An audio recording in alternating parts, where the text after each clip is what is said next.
a time when every dollar counts, Capital Ford in Santa Fe is stepping up and offering employee pricing for everyone. Yes, employee pricing for everyone is now available on new Fords. You pay what Ford employees pay. Employee pricing means save up to $9,000 off MSRP on a new 25 Ford F-150, or save up to $4,800 off, plus 3.9% APR on a new 24 Ford Bronco. From America, for America. We're Capital Ford in Santa Fe.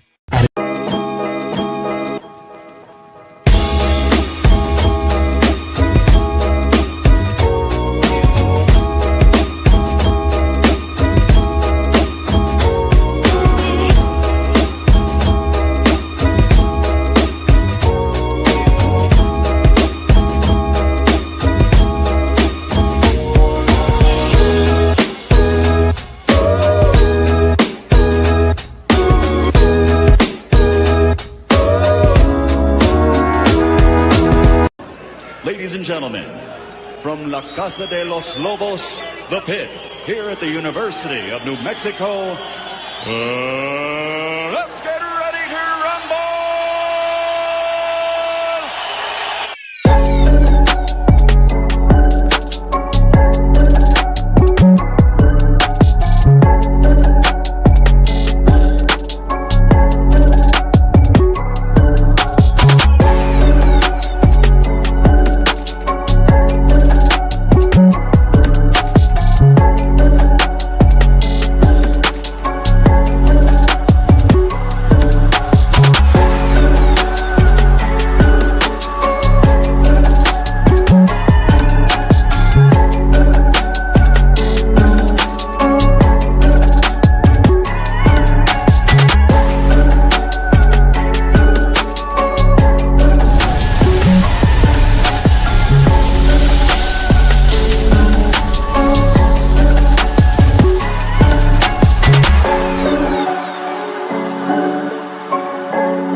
It's been 2 weeks since I hit you with Krusty the Clown, Will Ferrell, and Robin Thicke. My name is Ryan Tamori. In poor lighting, my U.S. history degree is hard at work. Welcome to the Pit Press Live. Once again, my name is Ryan Tamori. I'll get to our guests. A lot to talk about today. It might be June 17th, but there was basketball afoot. And I just moved my lighting there again. There we go. Sorry. All right. A lot to get to today. I'm going to talk about Diego Pavia here in a second. I love him. Proud St. Pius alum. He went there his freshman year. Lot to get to today. Some house cleaning next week. And I forgot his name. He's a driver. I know his first name, Spencer, is a UNM alumni. He's going to be joining us. Sandy, formerly known as Sandy Fortner, her now maiden name, Sandy Martin, will be joining us. Former All-American UNM track and field. Wanted to talk to some successful ladies in UNM athletics. I mentioned that earlier. So that's next week. Starting to preview football next week. This Thursday night will be an OG show featuring Ryan Berryman, Associate Athletic Director Ryan Berryman. George Scott, Ben Wysong, Thursday night. Check it out. Sean O'Toole from Mountain West Connection next week. Talk Air Force football. We will start there. I've got beat reporters from the Mountain West Conference for the next couple of weeks joining me. So, and Fernando Lovo tentatively next Thursday night. Talk about things that are over my head, like house settlement. That's where Nick and Eric come into play. All right. I will start here. We've been excited to mention our new collaboration with 505 Sports Venture Foundation. We did it 2 weeks ago with football GM Bo Davidson, not Bo Hightower. I almost did that there, Nick. See, we're all guilty. It's a virtual series lineup of live streams and podcasts centered around UNM athletics and the UNM athletic department. It will take place on Wednesdays over the summer. Tomorrow night, it will start at 7:00, and it will feature interviews and coaches, student athletes, highlight community involvement, and provide viewers with an inside look at who they are on and off the field, as well as NIL being an essential part of their experience. The second guest is UNM football, who I've heard very good things about and read very good things about. UNM football defensive coordinator Spence Nowinski. 2 years ago, he had Ohio as the 4th-ranked defense in the country. Topics with Nowinski will revolve around his coaching experience, philosophy. We'll talk about NIL, name, image, and likeness. We'll keep you updated on future shows. Next Wednesday, offensive coordinator Luke Schleisner, and I figured out how to pronounce his last name. And once again, we'll keep you updated on future shows over the summer and on our social media channels. Stronger together, louder forever. Speaking of that, stay in the loop with Lobo Sports. Follow the Pit Press for exclusive updates, interviews, and behind-the-scenes content. Follow us on Instagram, X, the artist formerly known as Twitter, Facebook, and we are now on TikTok at the Pit Press. And I wrote, we're not on Twitter, on TikTok. We are on Twitter. Excuse me, TikTok at the Pit Press. I need to keep saying X. Sorry about that. I butchered that. Anyway, hey, also the Pit Press Plus, your all access pass to the heart and hustle of the University of New Mexico Athletic Department. With a monthly or yearly subscription, you'll unlock behind the scenes stories you won't hear anywhere else. Whether you're a diehard fan, a sports junkie, a stats junkie, or just here for the spicy locker room gossip, Pit Press Plus has something for you. Subscribe today. Support local journalism, and that includes the Albuquerque Journal, because that's my background. And remember, real Lobos don't settle for the sidelines. $2 a month or $25 for the entire year. I believe we dropped the price for Father's Day. It's all Lobo, no filter. Go to the pitpressnm.com. And I just realized, Eric, you did slides for that. I'm sorry. All right, so my guests, or not my guests, my co-host tonight, my co-founder in this endeavor that we call the Pit Press Live, or New Mexico Alumni Media by our birth name. It's Mr. Eric Moulton. Eric, it's been a hot minute. How are you? And it has been a while. I'm good. Glad to be back. Glad to be talking hoops and football again, and really just kind of everything that the Pit Press has kind of rolled out in the last couple of months. Really encouraged by kind of where this is headed. Appreciate UNM's cooperation. Appreciate Kurt and 505 kind of reaching out to us to roll out that Together We Howl programming. But happy to be back. I know that there's some news today in regards to Coach Olen and some of the basketball stuff being rolled out, but happy to be back on and happy to start talking with you guys. So let's get it going. All right. I found my dad's Fairleigh Dickinson class ring, and I've been messing with it. Sorry about that. Sorry. To the non-Italian Nunez today. Your dad and mom are in Italy on a vacation. I should have brought that up, how you say that in Italian. Anyway, he's a ProView producer, or excuse me, ProView play-by-play, and now he's helping us here. He's already talked basketball on here, covering Lobo basketball, UNM men's basketball. Mr. Nick Nunez. Nick, how are you tonight? Ryan, Eric, good evening, guys. Exciting time for Lobo athletics. You know, football just getting kicked up. Excited to have Together We Howl tomorrow with Coach Zawinski. And then an exciting time for Zawinski. Thank you, Ryan. And just an exciting time for Lobo basketball. Had practice today, a 30-minute session available to the media. Coach Olen and Chris Howell's press conference. I know we'll get into that, but just an exciting time for Lobo athletics. Yeah, we'll get to that in a moment. I got to start here, much to probably Eric's dismay. My friend and fellow man in Christ, Diego Pavia. Look, I've mentioned this many a time on this show, how the 2023 New Mexico State Aggies made me a lot of money. They were a covering machine. Pavia is a baller. I'll give him that. I don't know if he's necessarily the most talented player. I know he's a hell of a wrestler.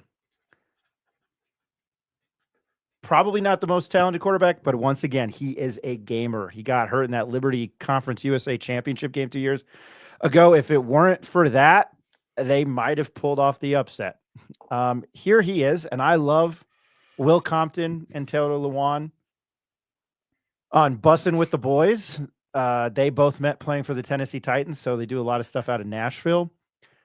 Pavia went on Bussin' with the Boys today, and Lobo fan, I'm impartial to this stuff. Here is what he had to say today about the old, and I'll do the PG version, which I hate, the urination, which I forgot about, the urinating incident in the Brian Urlacher indoor practice facility. Here you go. Here's Diego Pavia and Taylor Lewan and Will Compton. So the next year I was like, this is money game. Played against the Lobos. Before the year, I pissed on their Lobo in the midfield, their indoor. What's the thought process? We're like, there was no thinking. Fuck these guys. Yeah. Yeah. So you just went and pissed in the 50-yard line? How did they find out that you did that? The guy who I was with, he posted on Snapchat, but I didn't know. And then I came back to my phone and they're like, hey, tell Reggie to take that off. And I took it off and it was too late. I hope we don't get dinged for the Bud Light there, even though I've got my Giants Bud Light sweater behind me. I don't know if that's what you were laughing at, Nick, because I made sure to put it front and center. Two terrible things right now, Bud Light and the Giants. I have come on here to repeat what I've said. If you go to Diego, again, I'm impartial. My biggest complaint is if you go to his Twitter page, it is God this, God that. 13 years of parochial school for me. Nick, you went to parochial school. You might have a different opinion. And I said it 2 years ago. What would Jesus do? I'm sure he'd break into your neighbor's house and take a piss on your lawn or in your living room. He's made headway at Vanderbilt. He's talking a lot of trash there today, saying something along the lines of how they're going to overtake the state. Tennessee, the University of Tennessee, beat Vanderbilt in Nashville last year. They have to go and play Josh Heupel in Knoxville. I have that. It is the Saturday after Thanksgiving. Because it's a rivalry game. I have that circled now. And who doesn't? And I am taking notes. I am on here very quickly before we get to UNM basketball. You can, if somebody finds us that's an Aggie fan or a Vanderbilt fan, I'm not. Vanderbilt is a fine educational institute. It is a good school.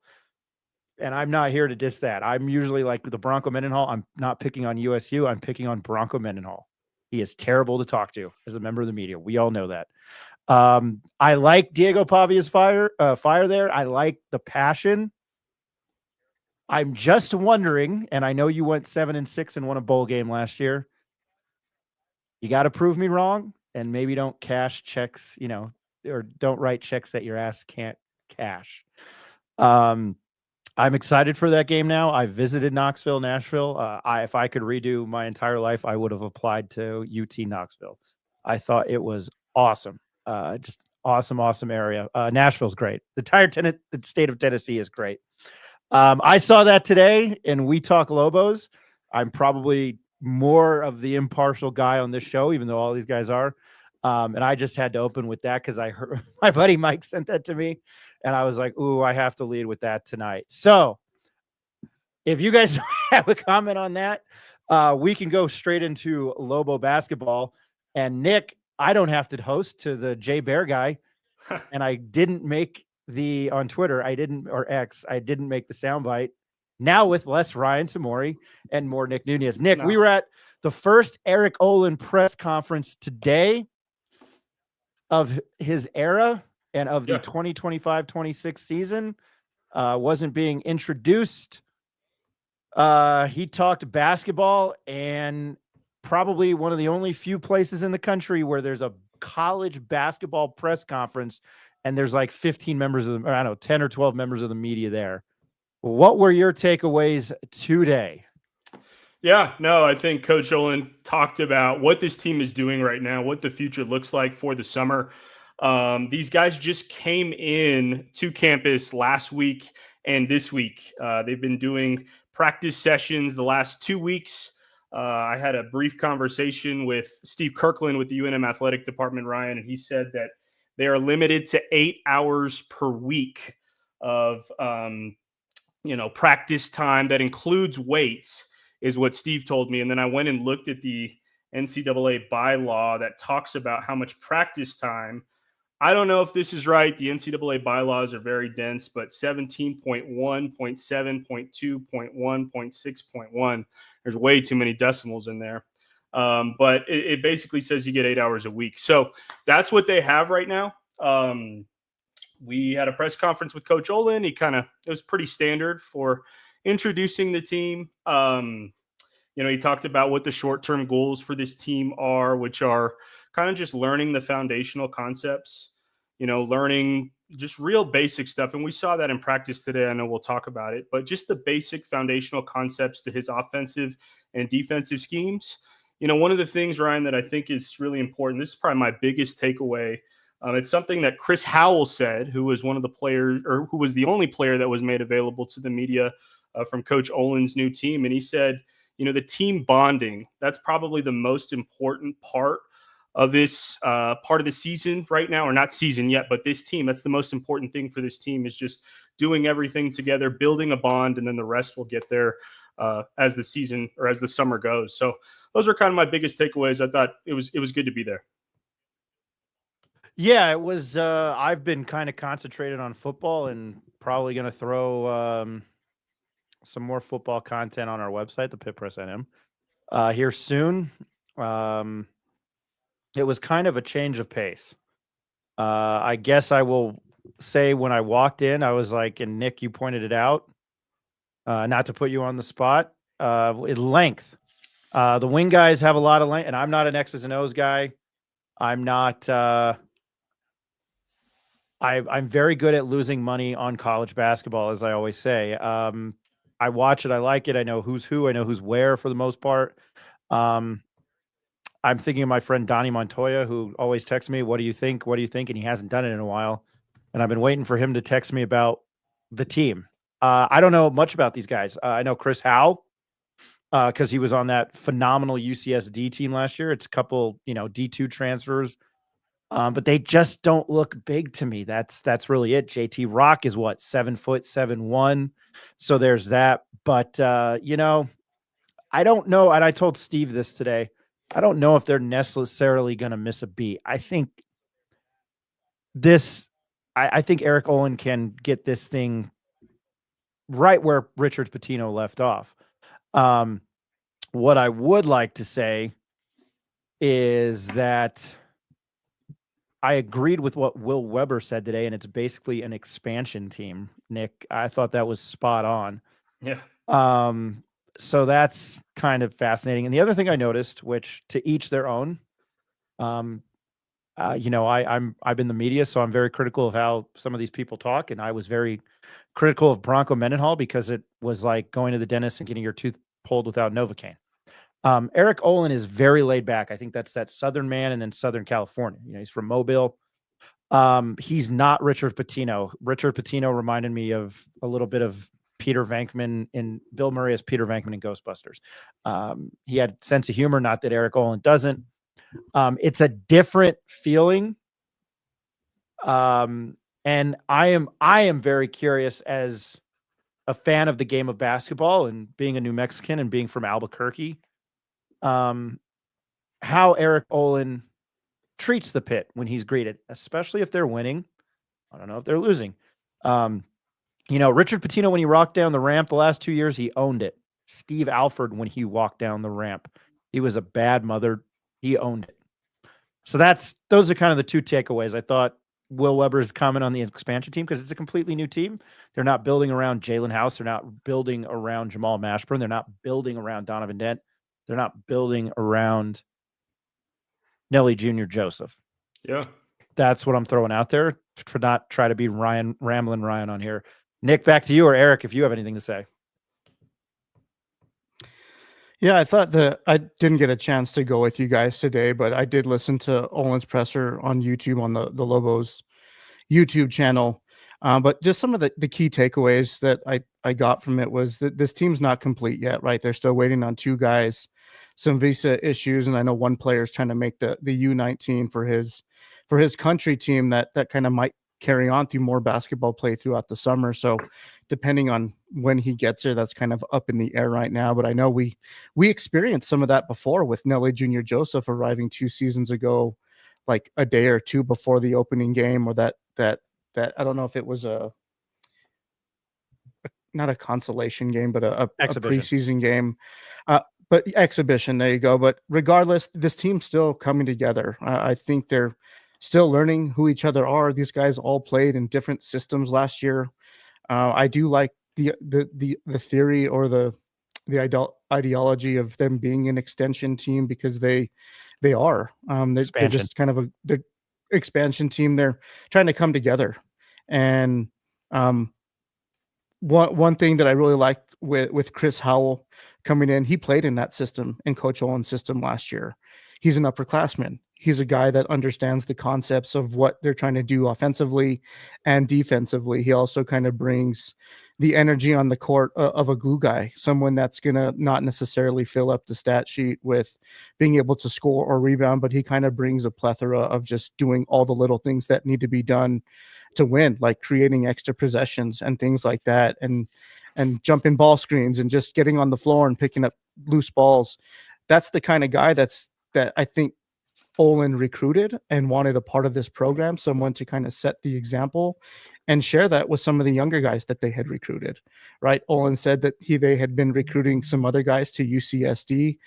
He was able to retain 2 of the freshman recruits in Hall and the other freshman's name slipped in my mind. Nick, you wrote an article on him.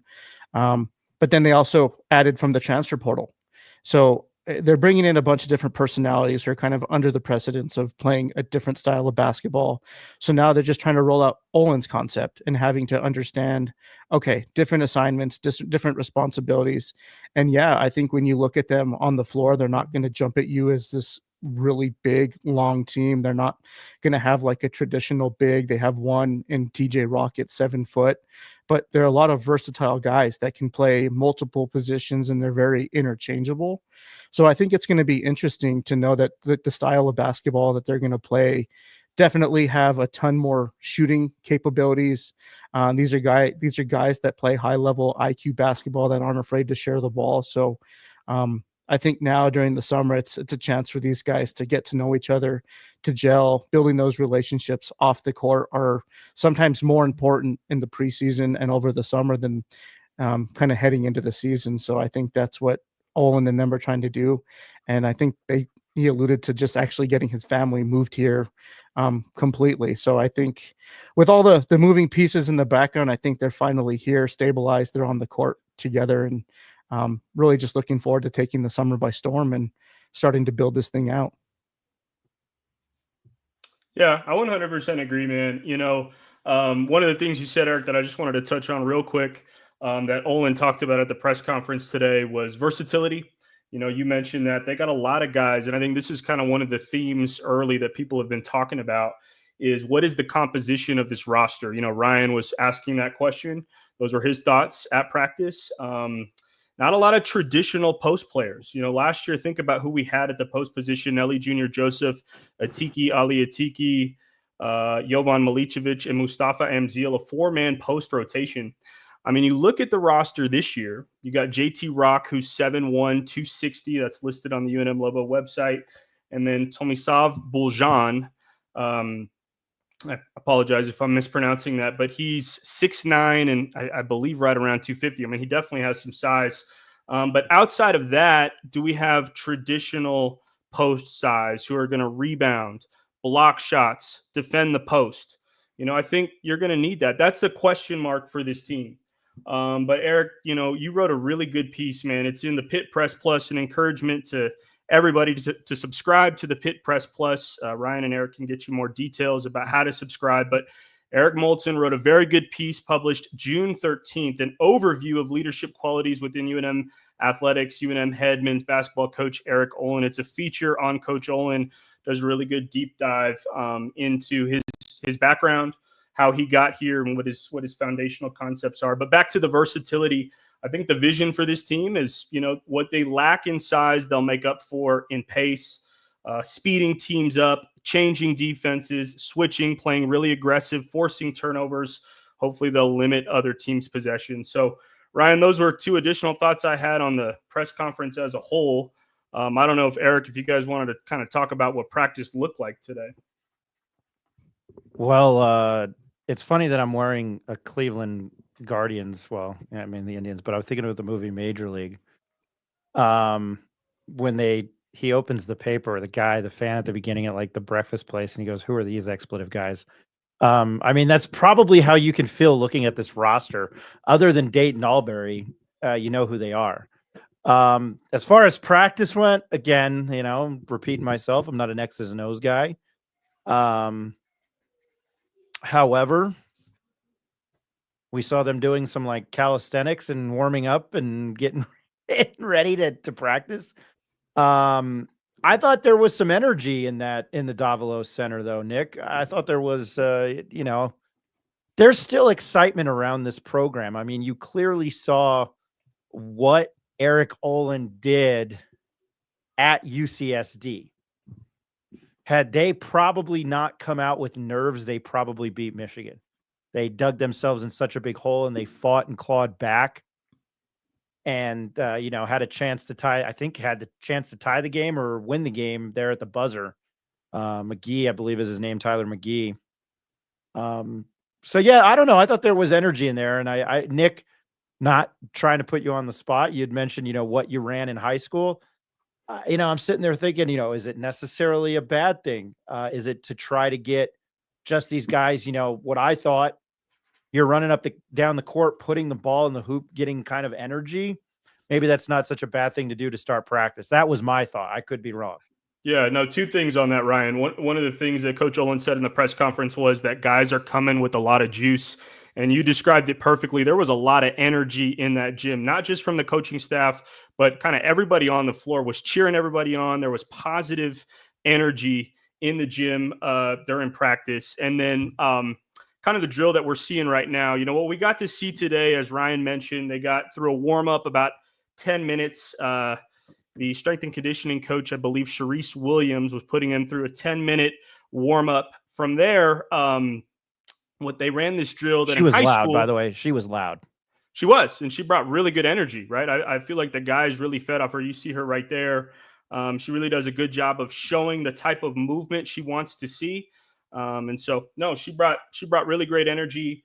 But yeah, you see they're running a drill that in high school we called full court shooting. The guy throws it off the backboard, throws the outlet, runs up the floor, ball handler jump stops, hits the cut. They went through about a 5-part series where they had different actions out of this drill: cuts to the basket, catches at the perimeter, catch and shoot, catch, drive, and kick, a bunch of different actions out of that drill that work a bunch of different fundamentals. It's a great drill, especially for building foundational concepts.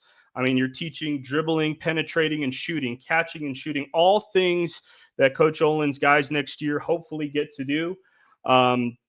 I thought it was a great drill, Ryan. And, you really got to see a couple guys that really stood out to me. And, Ryan, we hope to put a written piece out. Hopefully by tomorrow, we'll have some clips from practice with some breakdowns.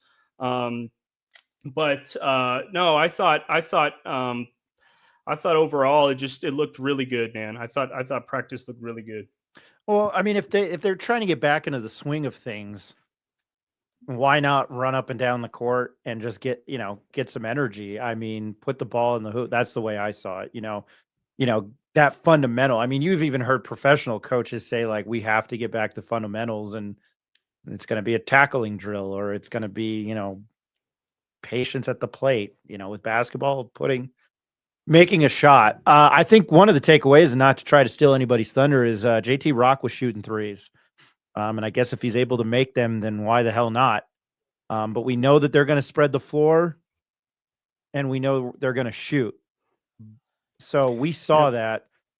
And I throw Eric. Yeah, no, you were going to say something. Yeah, no, well, I wrote about that in that piece that Nick was just talking about, and it's the style of play. It's what Olen's offense and concepts are built around. He likes to run that spread 5 offense. He likes to put the big in a lot of ball screens.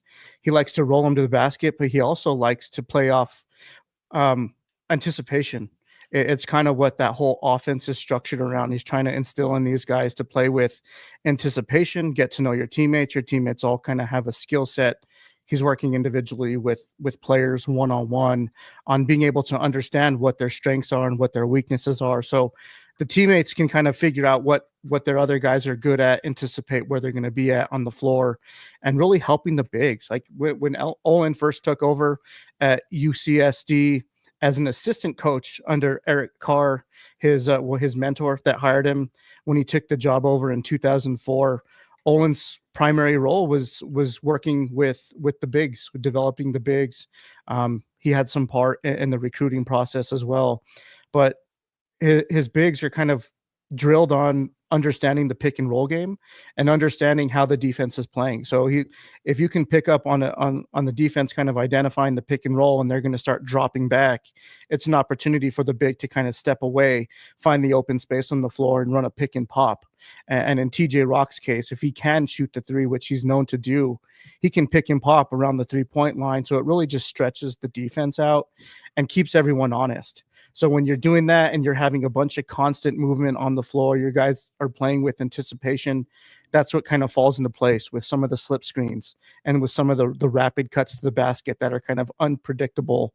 And that's what Olen's offense is built around, and being able to have these guys identify that ahead of time, knowing if the ball's on with a certain player on the certain side of the floor, everyone kind of has an idea of what's going to happen next.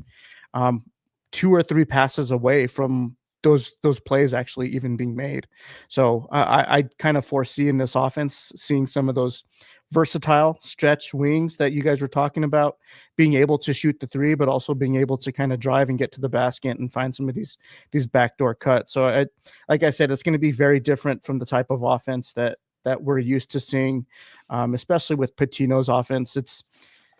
I think it's going to be a healthier balance of scoring. When you look at Pitino's offense, primarily the last year, it was heavy Donovan Den and heavy Nelly Jr. Joseph.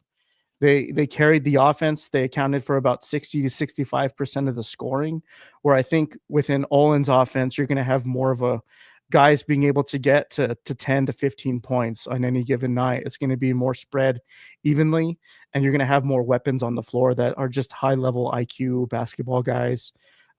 More sharing the basketball, more constant offense, and less of kind of back to the basket, get Nelly the ball and get out of his way kind of deal. But I'm looking forward to covering this team over the summer, especially knowing these guys one-on-one and kind of picking apart their games. But that's kind of where my thinking is going with it, and that's what I write about in that piece that I had covering Olen. So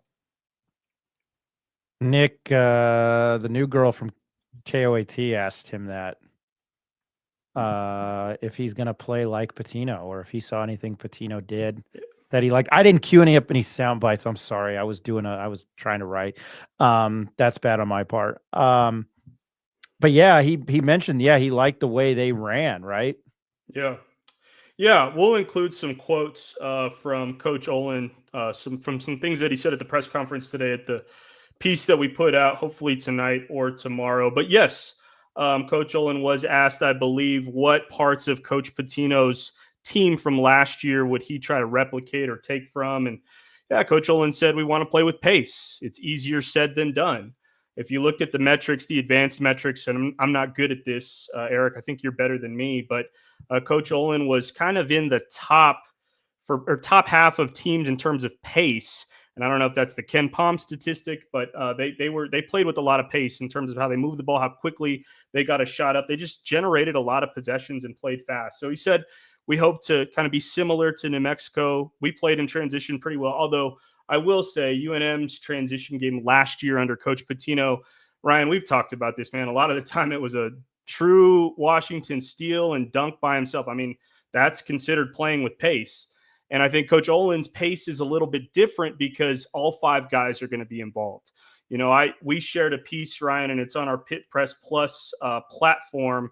I think it was our very first Pit Press or second. You wrote the first one, Eric. And then the second one is, what will UNM's offense look like under Olen, published 3/31/25, again on our Pit Press Plus website at the pitpressnm.com, but really kind of give some clips of what UCSD looked like last year. I don't know if this team's going to be a carbon copy of UCSD from last year. We asked him at the press conference, and it was a totally unfair question, but we asked, like, what's the offensive and defensive identity of this team 2 weeks in after you've gotten these guys on campus? And it's too early to tell. Eric, what he talked about was the versatility. He's like, I think we have versatility to do a lot of different things on the floor.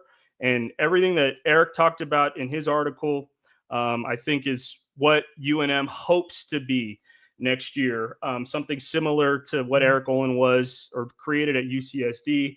That's playing with pace, moving the ball, sharing the basketball, shooting a high volume of threes. I think they shot right around 33s per game last year, whereas UNM under Coach Pitino last year, I believe, only shot about 18 threes per game. So they're going to look different for sure, and it's an exciting brand of basketball that Lobo fans should be excited about. Eric, I'll throw it to you. Yeah, well, it's going to be much different than the pace and style that Pitino was used to. And Olen talked about this team and encouraging his team to, when they are rolling the ball out, when they are running in fast break, this team's not going to hesitate from pull up for an early three if it's the right shot, if it's the right player, if it's the right situation. He actually encourages that because in his mind, he thinks the three-point shot has kind of taken over the college basketball landscape. It's definitely a much more valuable shot than a two-point shot is. So he wants to encourage his guys to do that. And if you look at the guys that he's recruited over the summer, these are all guys that are high three-point volume shooters. They're all guys who can definitely come down the floor and hit a three in transition, which is tough to do, Nick. Like, you've played basketball your whole life. It's different than a set shot. But it's a technique that he's teaching. He wants these guys to play with that. He wants to look for best opportunities. That's kind of what his offense is designed around. It's that constant motion. What's going to kill the offense is definitely when the ball stalls. Mm-hmm. When a guy holds the ball too long or goes ISO, it's almost like a hot potato out there, right? He wants to keep the ball moving up and down the court. He wants to create havoc on the defensive side, but get the ball up the floor, have it touch multiple hands, and then look for the best available open shot. And these guys aren't shy in terms of shooting early in the shot clock. And if that three is available, then that's what they're going to do. So it's going to be a fun brand of basketball to watch. And I could already kind of envision the Pit kind of popping its top if they get back-to-back threes going, and some of them are in transition or off a fast break. You know how excited the Pitt fan base can be when it comes to things like that. But it's a style of basketball that I think Olen is trying to aim for, and is definitely kind of embedded in the type of players that he's recruited. I think there was a purpose behind it all. They did a lot of work behind the scenes in identifying the skill sets that these guys kind of own in on. And I know we're going to kind of get into breaking down at least 5 of the players that are joining the roster in tonight's live show. And maybe that's just a good time to transition to something like that, unless you guys have anything else you want to cover. Let's do it. And Nick, I'm going to put you on the spot here, since you kind of wrote a lot over the last couple months on some of these players, especially the article about TJ Rock. I'm going to bring up some highlights here. So I'll kick it over to you. What do you know about TJ Rock, and what can Lobo fan expect? JT Rock. JT Rock. Right. No worries, Eric. So JT Rock played high school basketball in South Dakota. He was the 2A South Dakota Player of the Year in 2023. His junior season, he skipped his senior year and enrolled early at Iowa State. He was a 4-star recruit coming out of high school. A lot of Power 4 offers, including, not limited to, Iowa, Nebraska, Kansas, Wisconsin. I think the biggest thing for JT Rock, Eric, he didn't get hardly any minutes last year at Iowa State. I think he was a redshirt freshman. This was his first season that he was eligible to play. 21 minutes in 9 games last year. Didn't see the floor at all. But I think the biggest thing for him over these last 2 years, playing in the Big 12 for Iowa State, playing against physical bigs with a lot of athleticism, size, and strength, will prepare him to play in the Mountain West. He is listed at 7'1", 260 pounds. And I think we've shown some clips of him here today. He's big, man. I mean, he's definitely put on some size. The piece that we put out on him, it's available on our Pit Press site under Lobos and under the men's basketball tab. It's called Rocky Top, headline courtesy of Ryan Tamari. But we have some highlight clips of him back when he was in high school playing for the South Dakota Attack. And he, I really like what I see. He can stretch the floor, as Eric was saying, using him in Eric Olen's offense where he gets to pick and pop. He has a quick release. He's shooting it from 7-1, so it's coming off high. And he's consistent. And the clip that we included in our article, Rocky Top, shows some of his highlights. So go check that out. But I'm really excited about JT Rock, Eric. Yeah, I mean, the idea of a stretch big being able to shoot the three definitely pulls the defensive big from the lane and gives the ability to someone that is really good with the ball, a slasher like a Dayton Albury, someone who can get to the rim, opening up the floor, being able to do the pick and pop as you see here. One thing when I was researching just some of his game, I didn't even realize that he played summer basketball with Cade Dotson, former Lobo, who's now at where did he go? Some school in Chicago. Loyola Chicago, I think. There you go. Yeah. So interesting there. But he's a kid that graduated high school early. He left after his junior year to go to Iowa State. He was sold on the idea of spending that initial first season redshirt year trying to develop, but playing against some of that top competition. So here's a guy that's still fairly young, trying to kind of find his spot within the roster. Didn't get a ton of minutes when he was at Iowa State. So it's, sorry, Ryan, I didn't mean to put that. Very good.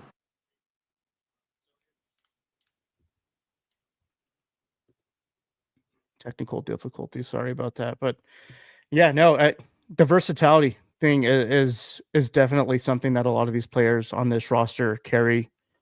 So I know that we also saw some clips of some other bigs also shooting around the perimeter too. So it'll be interesting to see, it's very encouraging, different style of basketball for me. Yeah, for sure, man.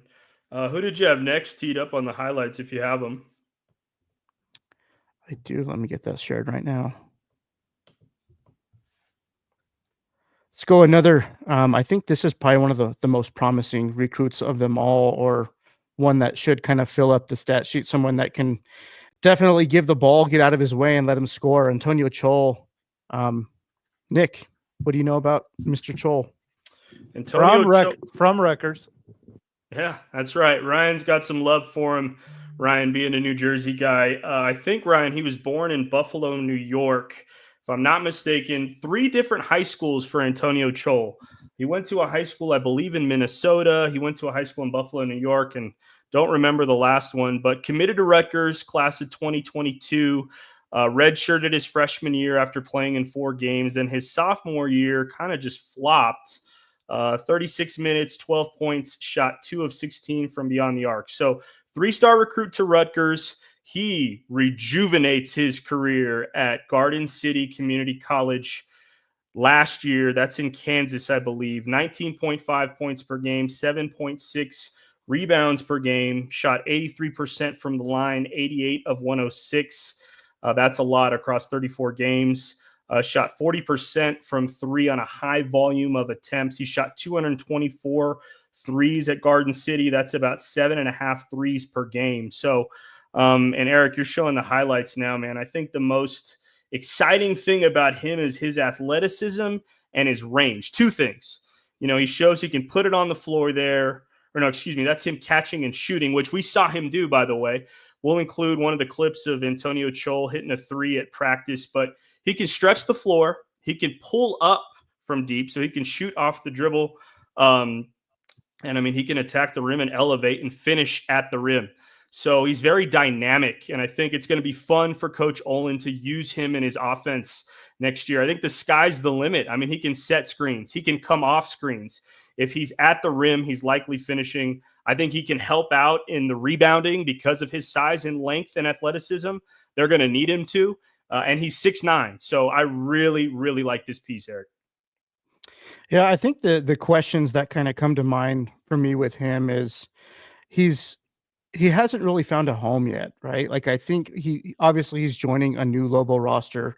He's been a part of a ton of different programs. He never really found a fit at Rutgers. Not really sure what the deal was there. I don't know if it was a minutes thing, if it was not being able to find himself within the office, but the skill and athleticism is clearly there, right? Like I think he's really good off the bounce. He's really athletic. He seems to have a really high basketball IQ. He knows how to score. It's something that you can't teach, right? Someone that's going to be aggressive and look to score. Definitely a guy you go to late in the shot clock when you need a bucket. But where does he fit in the offense, and how does he transition from the JUCO ranks to a really competitive Mountain West League, right? How does he fit within this roster?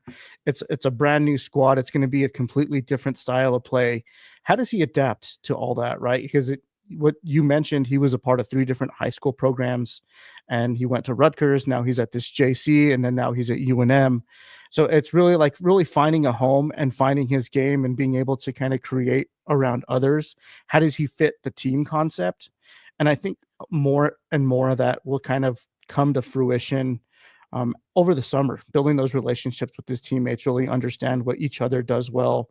But I mean, the writing's on the wall with him. He's got a ton of athleticism. He's a big guy. He knows how to score. He's clearly a really talented individual, but how does he fit within the team concept? Those are the kind of the things that I'm really looking for with him. But I think he brings a lot of upside. But moving on here, I think another guy that brings a lot of upside that Lobo fan is more than familiar with, Dayton Albury, transfer Utah State, lightning quick. This guy is another scorer, another really good ball handler. When he has the ball, like watch out. He's good in ball screens. He can really go baseline to baseline in just a blink. Tough to defend, but he's a good team player. He plays within a similar offense, coming from Utah State, who likes to spread the floor. They play well with each other. They move the ball well. It's kind of like that constant motion. But Nick, you wrote that article on him. What do you know about him? Yeah, so Dayton Albury started, I believe, 21 of 34 games last year for Utah State. He started quite a few games, but he only got 18 minutes per game. And he played in such a crowded backcourt, Eric. And man, his name is escaping me right now. I know the backup is Jordy Barnes. But a lot of guys saw action for Utah State last season at the guard position, and Albury was splitting minutes. His numbers are really good. I mean, he shot 55% from the field, 43% from 3, but he didn't shoot a lot of attempts. He only shot 30 shots from behind the arc, which was less than 1 per game for him. I think the other thing with Dayton Albury is he's seasoned, man. And I think you talked about this, Eric, is this guy's played a lot of basketball. I mean, I think he got that 5th-year waiver. I think he qualified for the Pavia waiver, if I'm not mistaken. That's how he got an extra year of college basketball. I will have to double check that, Ryan. And if I'm wrong, I will correct it. But I'm almost positive that's how Dayton Albury has another year of eligibility. He started his career at Chiapola College. It's a JUCO, I want to say in Florida. Played 2 years there. Then he went to Queens University in Charlotte, North Carolina. Averaged 17 points per game, 5.8 rebounds per game, and 3.6 assists. He was the Athletic Sun Newcomer of the Year. And I think, like you said, Eric, the reason I think Lobo fans are going to fall in love with Dayton Albury is we already know who he is. And he's a fan favorite. All the things you said, super athletic, can score in transition, can play above the rim at times, very explosive as you see it there, can just get up. And I think, I'm not going to say he's going to be the focal point of this offense, because I think Eric Olen's scheme is for multiple guys to score double figures, not just one. I think Dayton Albury will be one of those guys that averages double figures next year for UNM. He's got the tools to play at a high level. And one other thing about him, Eric, and then I'll kick it back to you. He had a really good post on X. I encourage people to go to his X page and search. He tweeted out, Albuquerque, give me some recommendations. And he really interacted well with the fan base. I think he understands how much basketball means to Lobo Nation. He's experienced it himself, having played in the pit once. So can't wait to see him in a Lobo uniform. At Ryan, you had and I forget his name from Mid Major Madness. He covered Lawrenson. Albury pretty closely when he was at Queens. Can you just kind of, in summary, what he had to say about Dayton Albury? Well, if you go to our YouTube channel, we're plugging a lot tonight. Thank God it's not like Wayne's World where I had a Pizza Hut or the Bud Light in the back. Go to our YouTube channel a couple weeks ago with Nick Lawrenson from Mid Major Madness. Love Nick, young guy, energetic. Met him in Cleveland at the tournament. He texted me right away when Dayton Albury signed and said, "I love DA." He's high on him, man. He thinks it's a great fit, not just for UNM. He thinks it's a great fit for Eric Olen as well. We know who he is. Nick, I think you kind of said it. Do we know if he's going to be the focal point? I don't know. I think it's going to be, I'm sorry to use the football analogy. The running back by committee, with the Patriots in the early 2000s. I think it's going to be scoring by committee. But I don't know. He's energetic. I like watching him play. We know him. I think it's a good fit. You see that dunk there? It's good. Again, I'm going to trust Eric Olen by what I've seen from UCSD. Again, wearing the Cleveland shirt, making the joke again, like who are these guys? I think there's a lot, and it's kind of funny because you've got that across the street too with the football team. It's all new. It's crazy. It's New Mexico.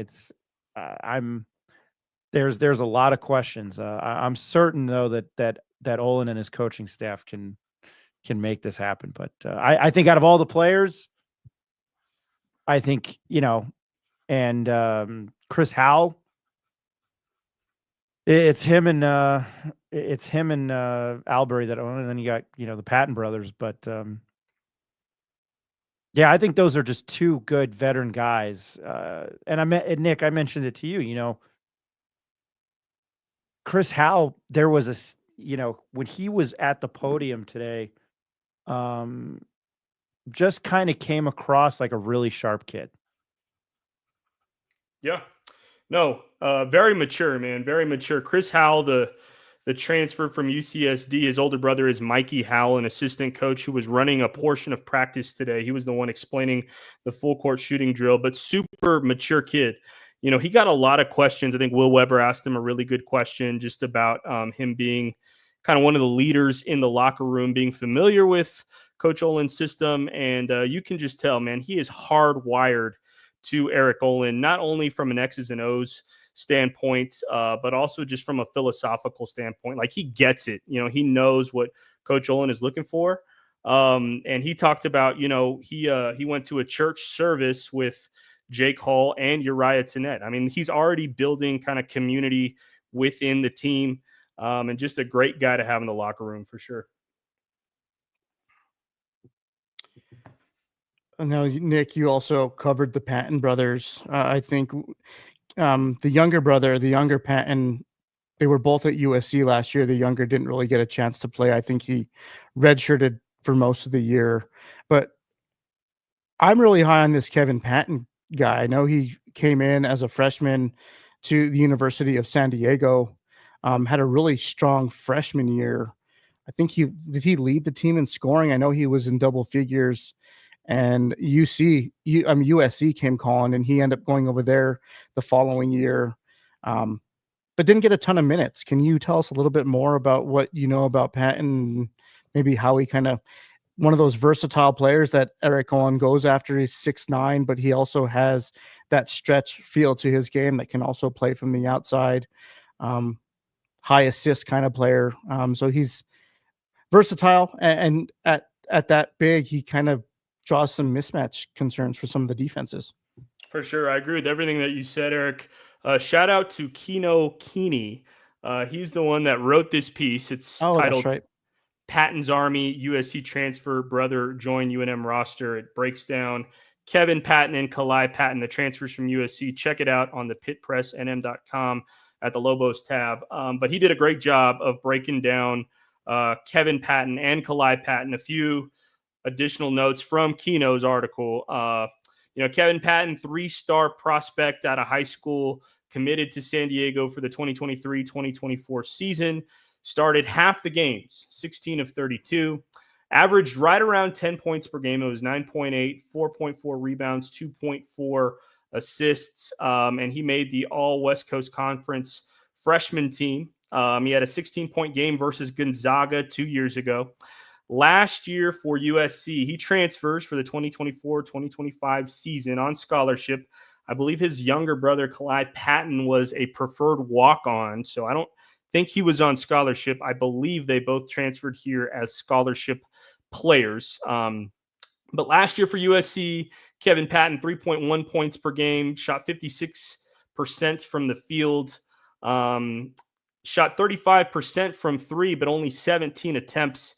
He was in double figures twice for the Trojans last season, 14 points against Michigan, 11 points against Maryland. So that's kind of a few additional notes as far as what he brings to the team. Eric, I agree with everything that you said. Another long, versatile, athletic wing who can finish at the rim. Even though he only shot 17 times last year, he shot 80 times his freshman season and shot 34%. That's not terrible. And I mean, he's listed at 6'8", and Ryan, for all we said about the lack of tall guys on this roster, I mean, he was a legit 6'8", I would say. And so just another long athletic wing, another important piece. Yeah, sorry about that, Keno. You did write that article, did a really good job on that. And I know he had been working with Ryan on that, but we at the Pit Press do welcome people that want to contribute. We do offer editorials. That's kind of more of Ryan's world. He takes more kind of control of that. So, yeah, Keno was the one that covered that. But last player that we'll cover tonight, I know we're kind of coming up on an hour, but Tajavis Miller, transfer from North Dakota State, another kind of middle of the pack type of lengthy player, but he shoots more threes, right, Nick? He's more of like a on the outside type player. He's 6'6". The conference that they play in not the Sun Belt, the Summit League, 6th player of the year last year. Did start a ton of games his sophomore year for North Dakota State. I think he started 30 games.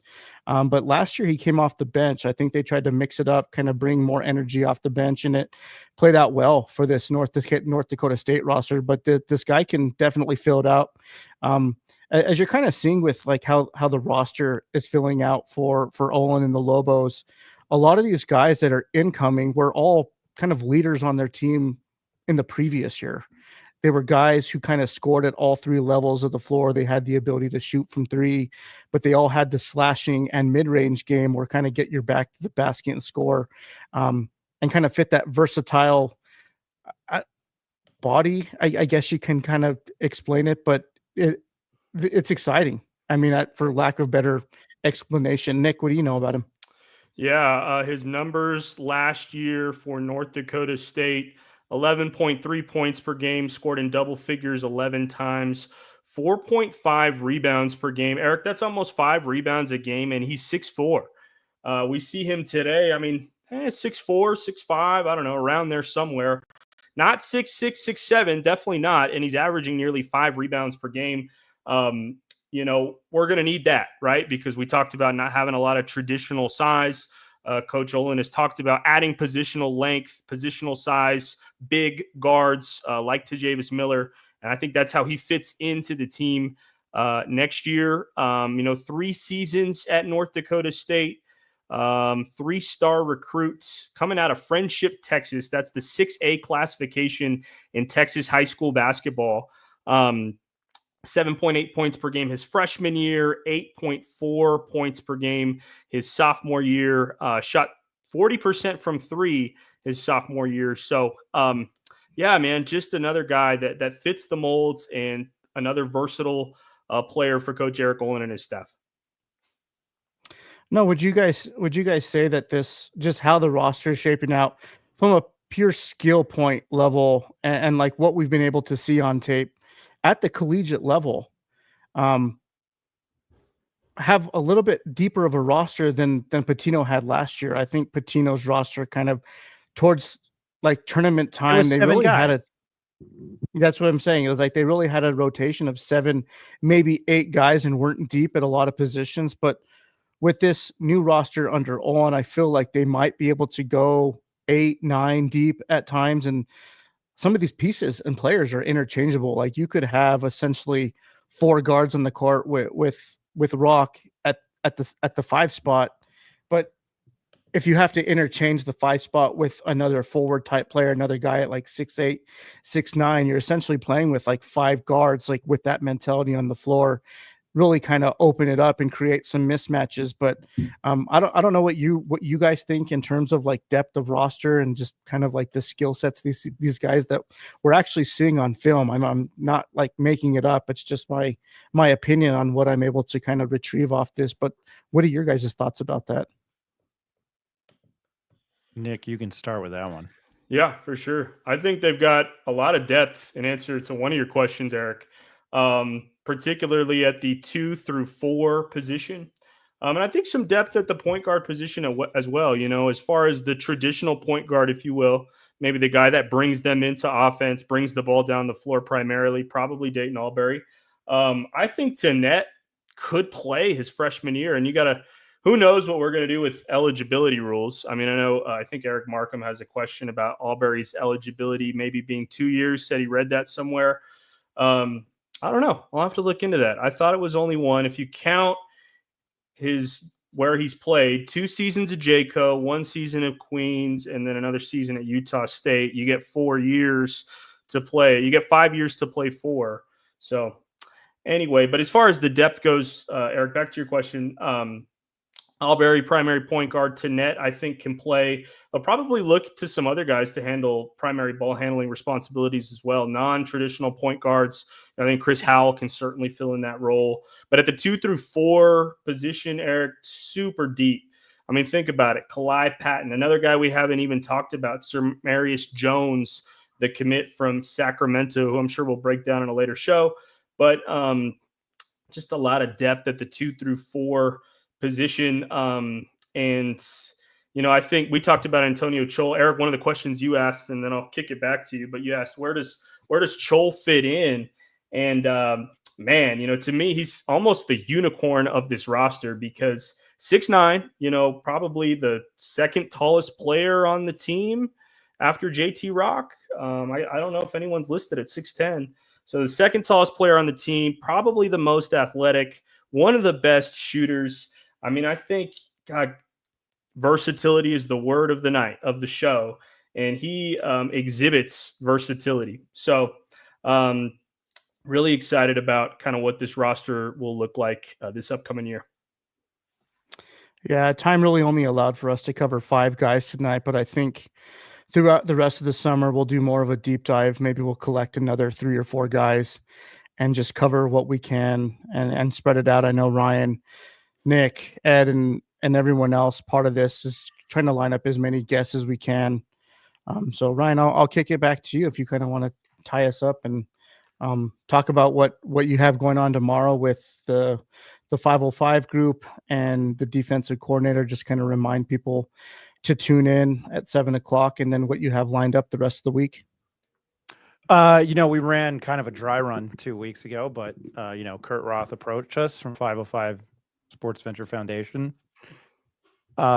to have them run a show on our platform. It's called Together We House. I've read it. Tomorrow night is Spence Nowinski. He is the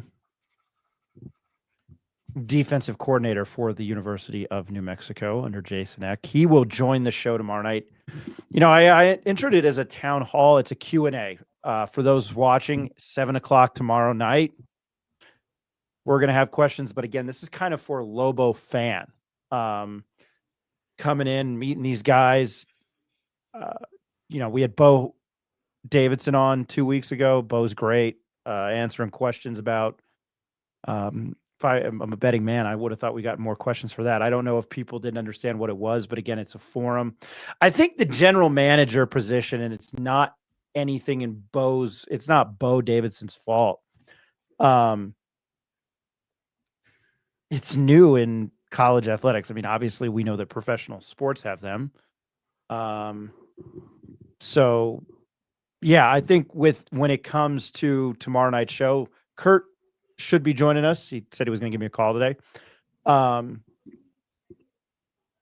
Spence Nowitzki, I mean, I'm excited to talk to him defense, because I think the defense is going to be probably the strength of this team come the fall, which is almost right around the corner.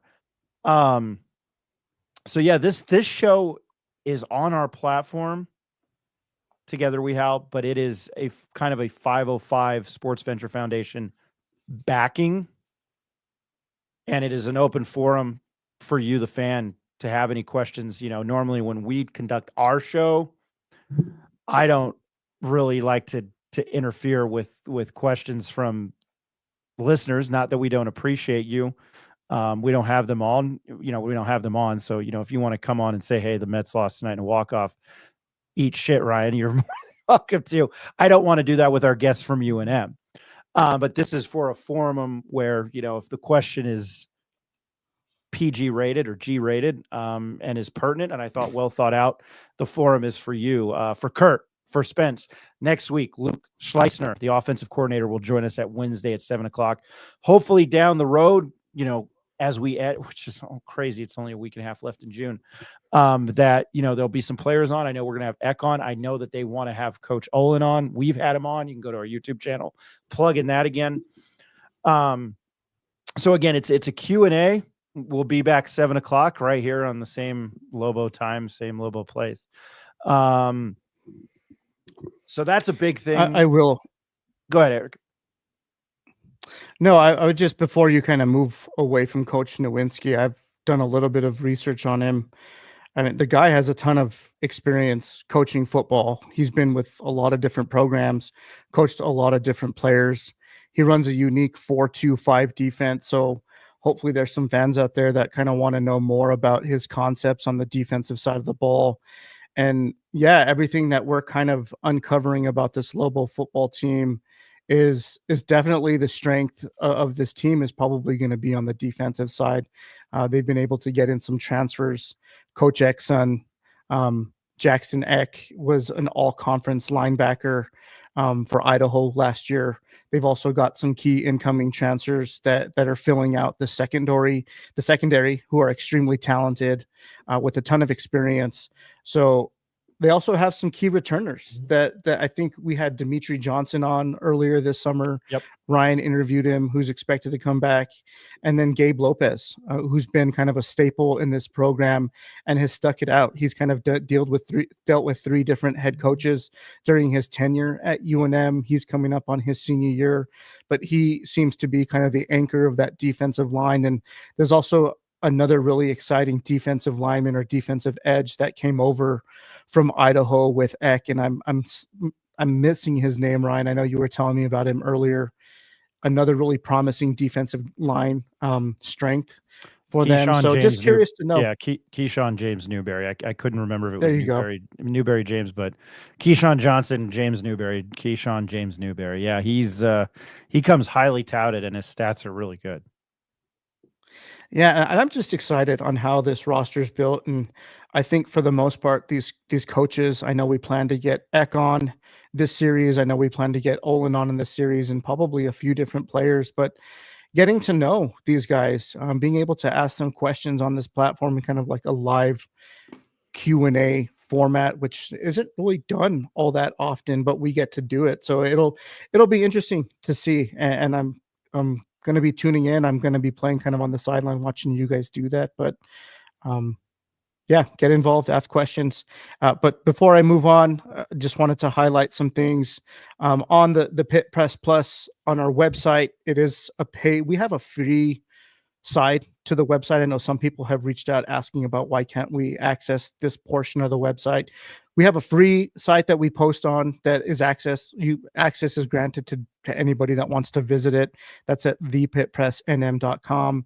But then there's also a paid version. It's a subscription based, $1 or $2 a month. Right now we offered a deal. It used to be $25 for the year. Now you can get it for $19.99. But Nick has actually contributed a lot of really good write-ups on it. I have the NCAA logo up because he's kind of done some deep dive in like what the House settlement and the NCAA have kind of dealt with, what the settlement looks like, and really how it impacts UNM, because there's a lot of inner workings with how it affects not only the university, but the state, and how college sports are going to be perceived.